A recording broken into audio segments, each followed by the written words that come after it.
Hello,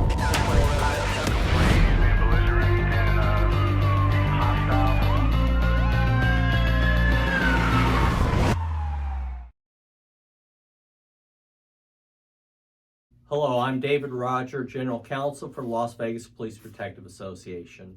In this video, I'd like to talk to you about some training that some officers have given with respect to completing domestic violence reports. And before I get to the specific training, I'd like to talk to you generally about exculpatory evidence and the truthfulness policy. So as you know, as a police officer and as prosecutors, it is our obligation to document and preserve exculpatory evidence. Exculpatory evidence is evidence which may explain away a defendant's guilt. And this is a constitutional obligation. If we fail to preserve exculpatory evidence, the case may be dismissed. And from a broader perspective, if there's exculpatory evidence, favorable evidence to the defense, and we can't explain it away, then perhaps, we shouldn't be arresting that person, or maybe we shouldn't even be prosecuting them. And so, that is kind of the general constitutional obligation that you have as a police officer. And as prosecutors, we have the same obligation. And so when you're out there investigating a case or looking to decide whether to make an arrest, you have to document all the facts as you see them, so that those facts, those observations are preserved, so that when you're called upon to testify 6 months later, a year later, you will be able to either refresh your recollection or testify about what you recorded at the time.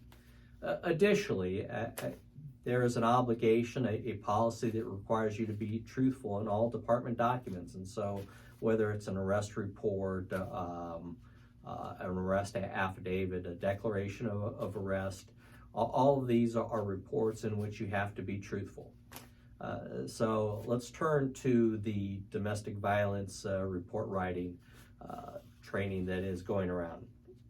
So this is a document that is entitled Helpful Tips for Domestic Violence Reports. And it has a subheading, Things That Can Hurt a Prosecution.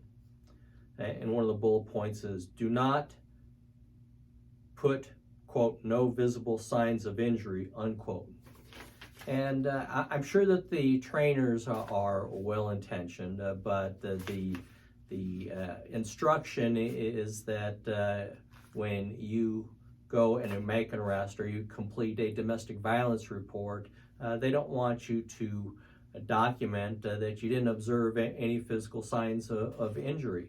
And the reasoning, as they explain, is that some people have darker complexions and you don't see bruising. Sometimes people bruise a day later, and so they think that will hurt the case if you write no visible signs of injury. But the overriding principle that I think that is lost in this training is that you have to document matters as you see them, kind of like an umpire. You call it as you see it.